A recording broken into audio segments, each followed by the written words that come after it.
Hi. So recently there was a forum post that essentially had a question revolving around the quantification of steatosis in a liver. Now, I'm not a pathologist or anything, but my understanding of steatosis is the accumulation of lipid droplets in liver, and it can be attributed due to fatty liver diseases, whether it be caused by the alcoholism or non-alcoholic um, liver diseases. Either case can basically result in an accumulation of these lipid droplets. Now, lipid droplets, at least in the field of digital pathology, have always been a pain to quantify. You'll see like dozens of posts on the forums trying to attempt to segment lipid droplets, quantify their morphology, distribution, uh, proximity to certain cell types. But the reason it's so challenging is that in this digital pathology, or sorry, in the tissue processing workflow, you can't stain for lipids because they're not really fixed to the slide itself. Um, Formalin fixation, let's take that as an example. Formaldehyde, I believe, cross-links various um, amine termini of the amino acids that make up proteins. So these proteins will basically now be covalently bonded to other proteins, um, whereas you can't really have much of a covalent bond formation of your fixating agent of lipids to the surrounding tissue. The other thing to keep in mind is that lipids, well, they're nonpolar and consequently they are quite soluble in nonpolar reagents commonly used in tissue processing, such as xylene or xylazine. No, xylene. Um, so, anyways, lipids in this case are basically characterized by the absence of any H&E pathology, any meaningful tissue, basically. They're just white spaces. Now, this forum post by Ben Higgins basically detailed um, or had a request on how to basically segment lipid droplets, large lipid droplets from small lipid droplets from blood vessels. But this isn't the focus of the video. The focus of this video is going to be this little comment. So, Pathology Enthusiast, a forum member, uh, basically had a question about discriminating microvesicular and macrovesicular steatosis. Now, as I've mentioned before, I'm not a pathologist, although I imagine pathology enthusiast is. But my understanding is that micro, meaning small, vesicular, well, vesicles, and steatosis lipid. So here we basically want to discriminate small lipid droplets from large lipid droplets, or as this forum poster mentions, lipid droplets displace the cell nucleus to the periphery of the cell. Now, fortunately, one of the images hosted by OpenSlide, which is one of the methods of actually reading in a variety of image formats, also happens to host, well, a sample called CMU1. And I will actually create a QuPath project to quickly show what this image looks like.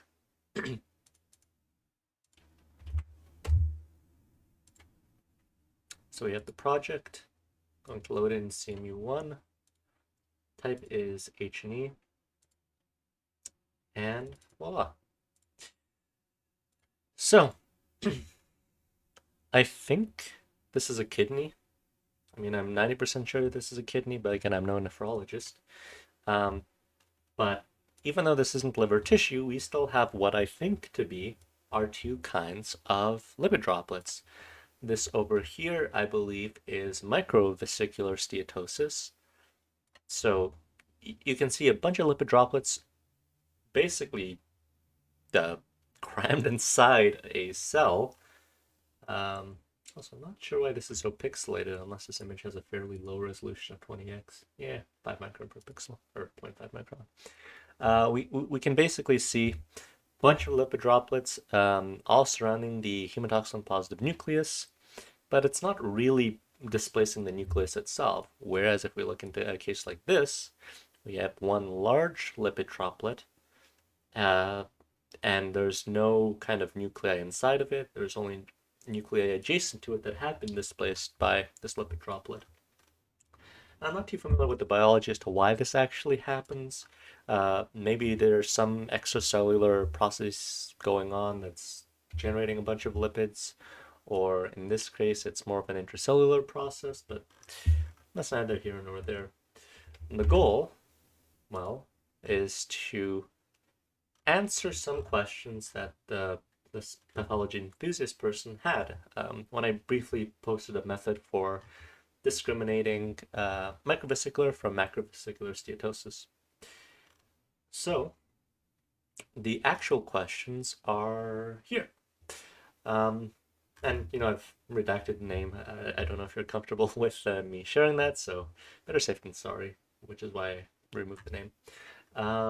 But yeah, so thanks for your thorough walkthrough and how you should go about detecting different types of steatosis. Oh, well, it's about to get more thorough. No bother at all. I'm always happy to do this kind of things. I was wondering if I got these steps right, is it appropriate? So, is the workflow correct? How did I compute variable importance? How could I edit the cell detection so that it properly recognizes one cell as a whole or miss the rest of the cell cytoplasm? And question 4, how do you add Delaunay triangulation, hair-like texture features, and all that stuff? So rather than, just respond to each item as an individual post, I figured I might as well record a quick video. I already realize we're about 6 minutes in, and I don't want to take away anyone's time here. So let's keep it short and simple and start this workflow from scratch. So the first thing I like to do is subset a small area of this image to actually perform the analysis on. Let's take this area, for example. Now, of course, we can always, apply to this whole tissue section or multiple tissue sections, but unless you have the intent of waiting for like, I don't know, the 5 or 10 minutes it'll take to segment all of this stuff, let's just focus on a small area, and at your own leisure, you can scale this up for a whole slide image, or images. So we can first set our color vectors. So if we click auto, it'll attempt to estimate based on this little square that we've drawn as to what pure hematoxylin or pure eosine looks like. And then if we click OK, we can quickly flip through it, and more often than not, it should do a half-decent job. Nice, so we have hematoxylin, we have eosine, and this is the optical density sum. Great, so now let's run cell segmentation. I do have the universal star segmentation thing, and again, in the interest of time, your choice of cell segmentation algorithm in this particular situation can be interchangeable. The goal here is simply to segment all cells. So let's say we run the default parameters. Hopefully this won't take too long. There we go. And, well, not ideal. I wonder if I actually have better parameters saved somewhere. Well, you can just play around with this a little bit more. How about we raise the threshold? There are some small hematoxylin positive fragments that I'd rather not pick up. Okay, this is half decent. I mean, yeah, for the sake of a demonstration, I don't want to spend too much time on this. I will, however, bump up the cell expansion to 10 micrometers. Now, the reason I bump this distance up is because I want to start capturing signal from these surrounding lipid areas, which may not be immediately adjacent to a segmented cell. So the more of this information we can capture, the better likelihood our pixel classifier will perform well. So on that note, let's switch to cell boundaries, add a little bit of binary mask. Yeah, all right, that's reasonable. So let's go back to the questions. Is the workflow correct? Detect tissue, select regions of interest, run cell detection. Sort of. So this workflow is true for the most part. If we are simply attempting to process a whole slide image entirely when we've already generated an object classifier, generally you don't necessarily want to train an object classifier on a whole slide image or an image as large as this, because measuring a 4.2 gigabyte uncompressed image with upwards of 40,000 pixels, like, might take quite a bit of time to train an object classifier. Or it might not. It really depends on your computational resources as well as the features you're aiming to include in the dataset. That being said, the second question over here is, how do you add Delaunay triangulation hair-like texture features?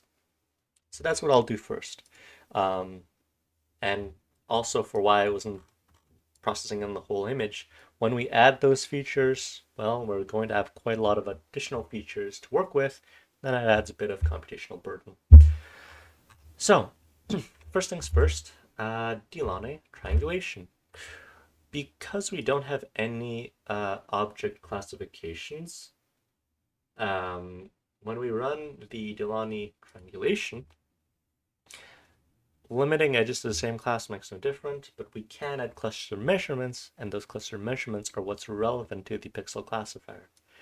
Now, we have to add some kind of distance threshold for the clustering, or not clustering in the canonical sense, but, well, it's a Delaunay triangulation.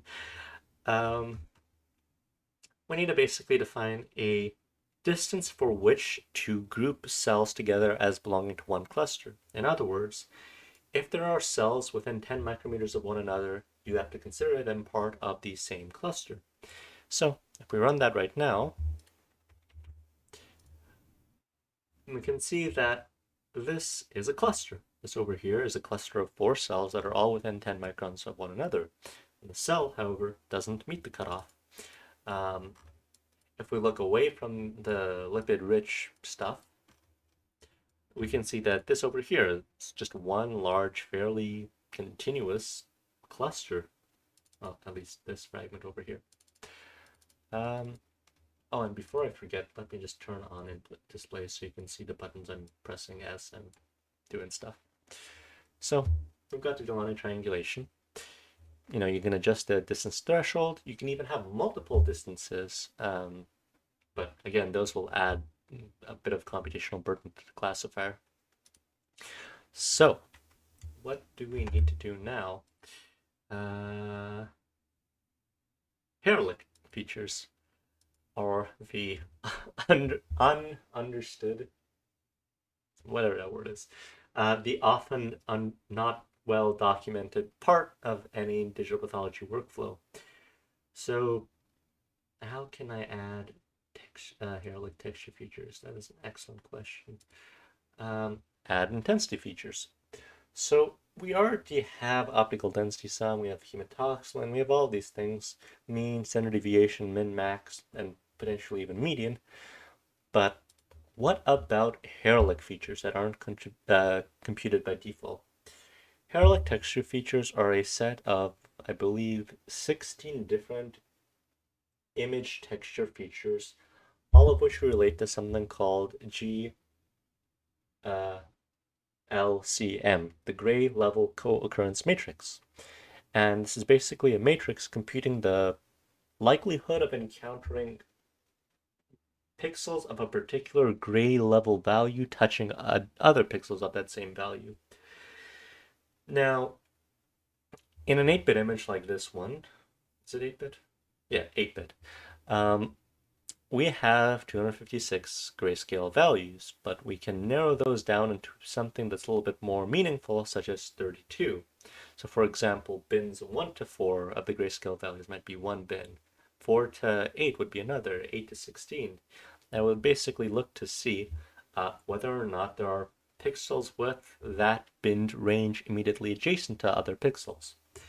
Now what I don't know is it computing it on the 13 features, my bad. On the color deconvolved channels? Is it computing it on the RGB channels? Is it computing it on some kind of averaged grayscale values?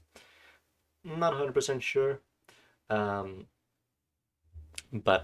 we'll run it like this for now, see if these features are in any way, shape, or form meaningful to the classifier, and just go from there. So we'll click Run, process all cells, and should be done. So now if we look at our cells, um, hmm,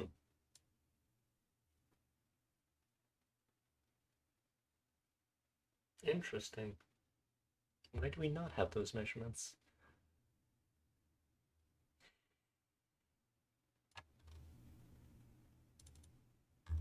No. Hmm. Pre-herald features. Oh, maybe we have to specify what channels we want to use. Um, well, let's run those. All cells. Now do you have hair-like texture features? There we go. So you can see a bunch of different features. I'm sure they have some interesting relationships if we look at their measurement maps, but yeah. Uh, Also, it does downsample the image by, well, to a 2 micrometer resolution, but again, I'm not too worried about that given all the other different uh, things we've done. So, we now have answered question 4. How do we add these different features? Um, they're basically spatial features. One is extracellular spatial, which is the Delaunay triangulation, and the other is intracellular spatial, which are texture features, for, the hair-like texture features within cells. Question 3, how could I edit the cell detections that it properly recognizes one cell as a whole or miss the rest of the cell cytoplasm?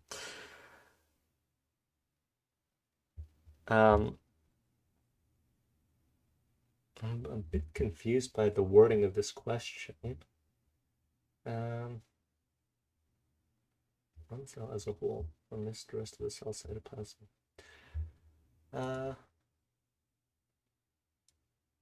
Or maybe your question's relating around to ensuring that your cell is accurately segmenting along the membrane. So if your question is, how do you detect cells using their membranes in addition to hematoxylin staining, I would say this is kind of out of the scope of the tutorial that I'm showing here, but it's worthwhile to investigate other means of cell segmentation, such as cell pose, elastic, and I think there was one other. But you can check the QuPath forums, and I'm sure you'll come across some pre-trained model that happens to run on H&E stain sections. Actually, in hindsight, this might be dab staining. Hmm. Yeah. This could actually just be a dab stain section. Unless that brown stain was something else. Anyways, going back to this.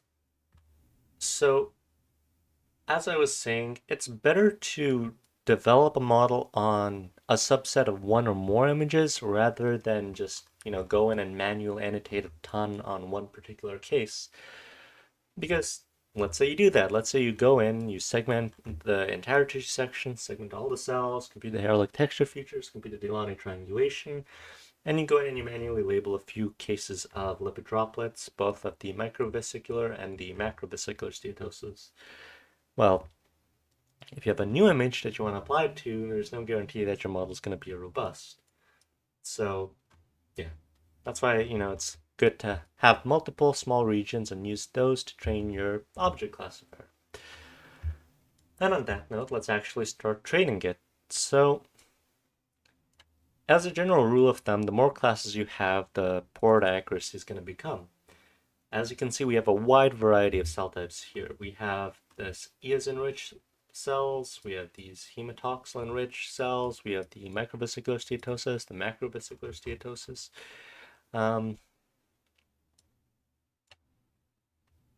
Yeah, so let's go ahead and try and train the model. Macrovesicular, thankfully we already have a class. I'll just have forgot to auto set it. There we go. I'm gonna lock this annotation. There we go. So this stuff, I'd say all of the stuff in here is probably macrovesicular steatosis. I mean, not 100%, there are a few cells, but for the sake of a tutorial, might as well. This over here is macrovesicular. I want to clean it up just a little. Macro, I guess. And so at this point we can train a classifier. Let's do that. It'll only discriminate things that are micro versus macro, but it's still gonna have to assign a class to all of these other cells. So let's do that right now. Train an object classifier. I don't know if I have some parameters that I've mentioned before. Yeah, I didn't really mention what I used. Random trees. Okay. Let's go with all detections, random trees, all measurements, all classes, on unlocked annotations only. All right, let's see how it works.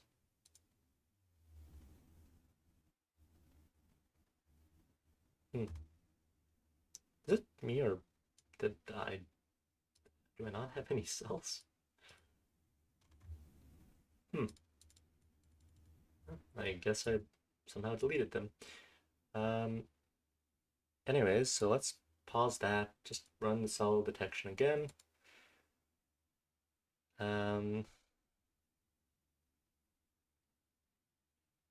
Actually, we probably have it in the workflow section.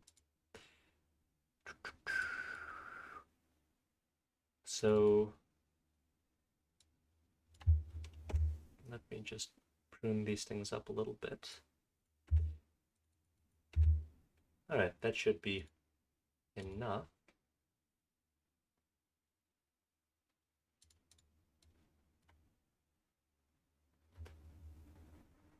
Okay. Nice. We still have to resolve the hierarchy, although we might not need to. Let's take a look. So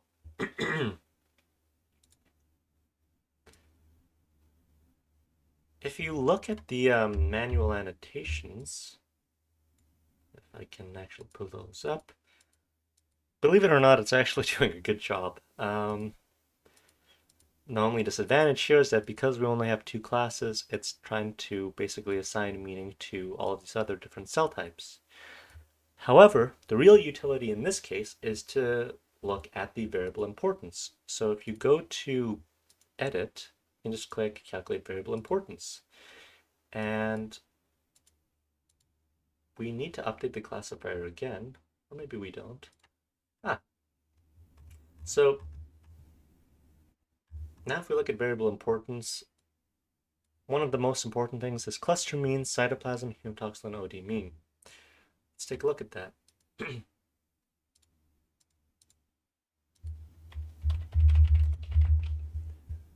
Cluster mean. I could probably just copy and paste it.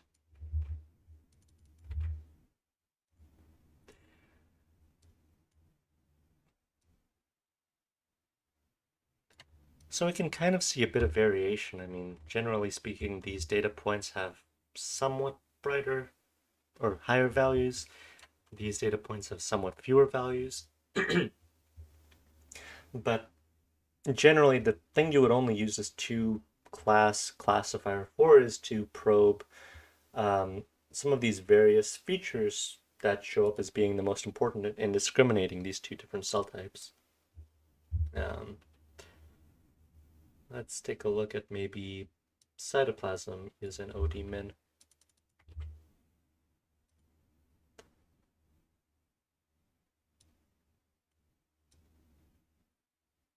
Bit of variation. One thing to keep in mind is that one feature by itself will not, give a very high accuracy. It's usually multiple features in tandem. So we can see, when we have multiple features, the accuracy is, it'll actually print it out. Doesn't really mention accuracy. Prediction time, classifier, variable importance.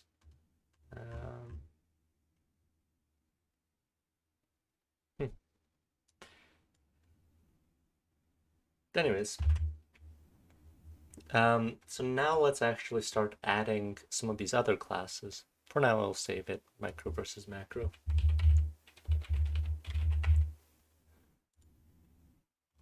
So now we can start adding other classes. So, well, I'll just make one called other.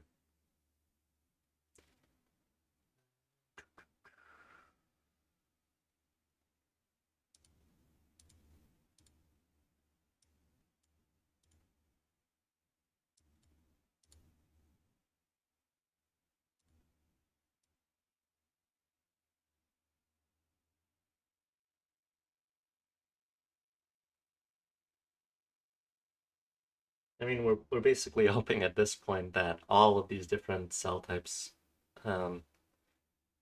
can be pooled together as one class. Oh, it might be a bit of a stretch.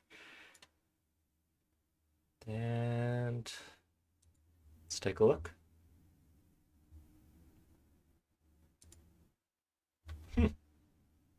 Well, wouldn't you know it? It's not half bad.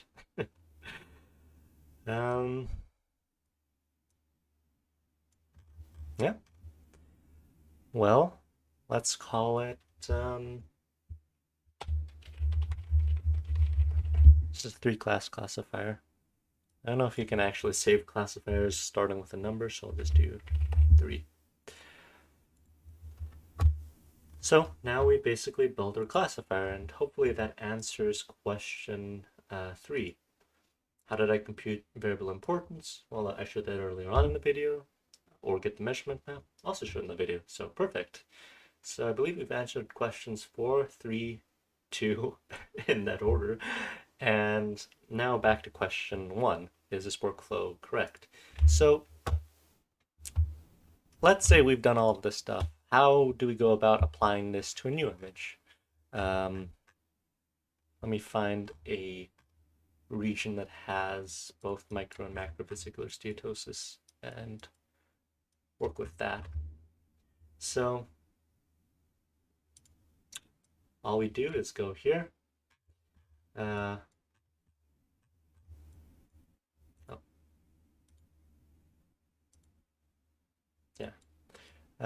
now we have to create a script again. My bad. Let me just reset that class. There we go. So let's go back to the workflow, create the script, delete the stuff that we don't really need right now. We need Delani, we need intensity, we need watershed cell detection, and all of that stuff.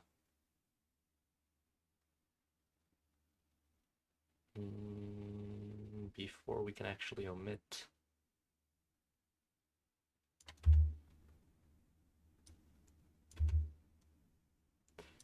All right, let's give it a shot. Neat. So, as you can see, it's not perfect. It's clearly identifying these cells over here as microvesicular, these as macrovesicular. Yeah. But given that this is somewhat of a blinded area, or blinded piece of tissue that hasn't been used in training the classifier, well, these might be serial sections, so my point is kind of irrelevant. It's not too bad. I mean, definitely the macrovesicular needs to be improved, but by all means, this isn't supposed to be a conclusive thing that I built that I'm like, oh, it's a perfect method for discriminating micro versus macrovillar steatosis. Rather, what I want you to take away from this is a workflow for which you can go about training a object classifier, augmenting a dataset with spatially augmented features such as Delaunay triangulation and hair-like texture features, and finally being able to apply these to independent sets. Now, I mean, depending on how much you want to invest in this project, you might have to go and perform a little bit of a quality control. So, validate how accurate is this micro versus macular steatosis relative to a set of blinded annotations that were not used in training.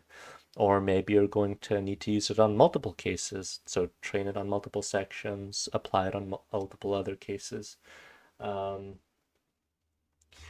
But yeah, this is what I would say is a reasonable workflow. And this workflow is essentially shown here.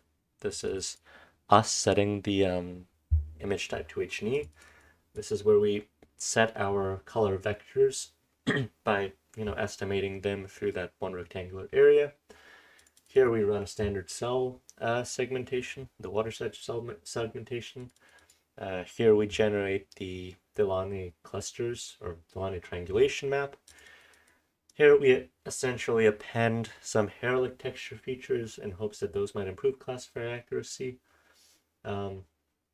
which to an extent I wouldn't be surprised if they had. Yeah, we see many of the highly variable important features actually show up as hair-like texture features, whatever feature 5 might be. So yeah. Now I see we're basically reaching the 30-minute mark, and I don't want this to turn into a super long video. But yeah, and then the final step is after we've trained an object classifier, we can then apply our object classifier once we're satisfied with the capability of the object classifier to discriminate all of our cell types of interest that we're aiming to measure, or rather in this case, omit from measurement, which are the non-steatosis cells. Yeah. So, if you want to try this image, if you want to try this out for yourself on this exact same image, it's available at the OpenSlide website. I'll link the image in the description of the video. And yeah, I hope it's useful. I hope I answered all your questions. And if you have any questions, comments, or concerns, feel free and send me an image. Or send me a message, not an image. Although you can also send me an image. Yeah, take care.